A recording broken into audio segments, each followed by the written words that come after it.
Fellow St. Lucians, today marks an important day in our history.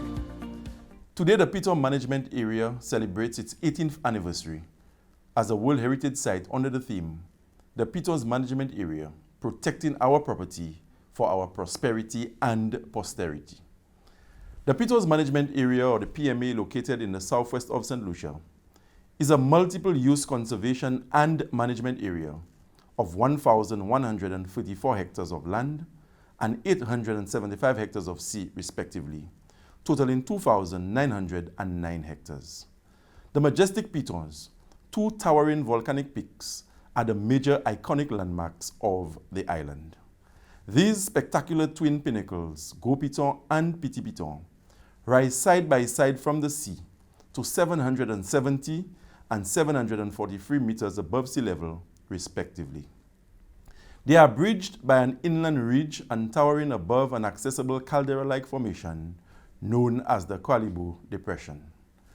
The PMA finds itself within the Soufrière Volcanic Center and encompasses a wide range of its diverse geological features, including a site of geothermal activity with fumaroles and hot springs known as the sulfur springs. Petroglyphs and diverse artifacts bear witness of the Amerindian Carib population, which historically inhabited what is now the PMA. Despite the small extension, there is a high diversity of terrestrial habitats, flora, and fauna. The dominant vegetation is comprised of various forest types, including rare elfin woodland on the summits. Small belly-disturbed patches of natural forest remain, preserved by the steepness of the land. The marine management area within the PMA is a strip of roughly 11 kilometers long and about 1 kilometer wide along the shore. It comprises a steeply sloping continental shelf with healthy fringing and patch reef covering more than 60% of the marine area, boulders, and sandy plains. The diverse marine and coastal habitats harbor important marine life. Hawksbill turtles are seen inshore and whale sharks and pilot whales offshore. The government of St. Lucia became a signatory of the World Heritage Convention on October 14, 1991.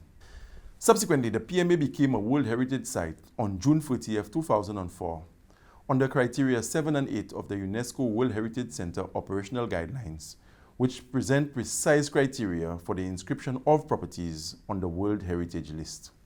Additionally, the PMA was declared an environmental protected area in 2003 and a special enforcement area in 2011.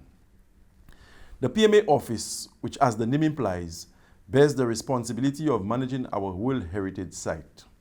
Established in 2006, the office has the vision to achieve a well-managed area in which the natural and cultural assets and landscape quality are protected through a participatory management approach which is guided by the principles of sustainability, equity, and participation, and in which benefits are generated for individuals, the community, and the state.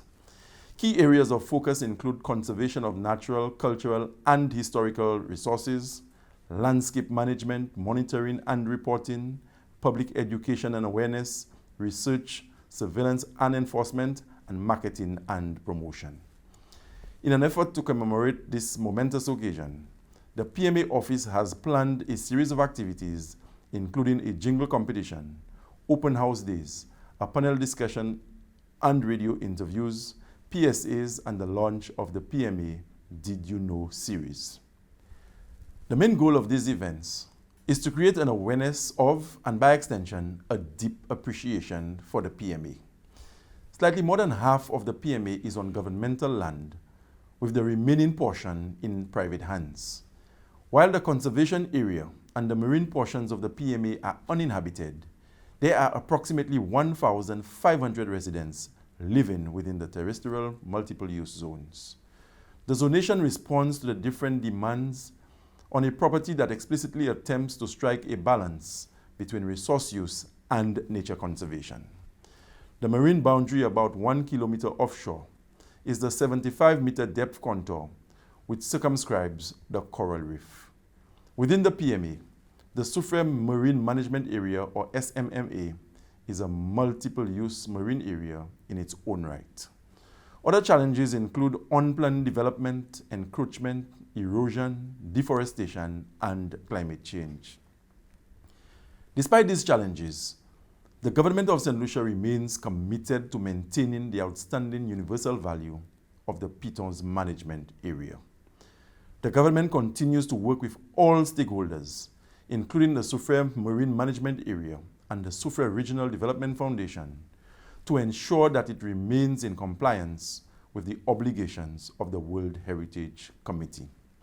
Ongoing initiatives include plans to delineate and demarcate the boundaries of the PMA, incorporation of disaster risk reduction into the PMA management plan, reforestation using the endemic pencil cedar, and the removal of the invasive species wandering Drew on the Go Piton Nature Trail.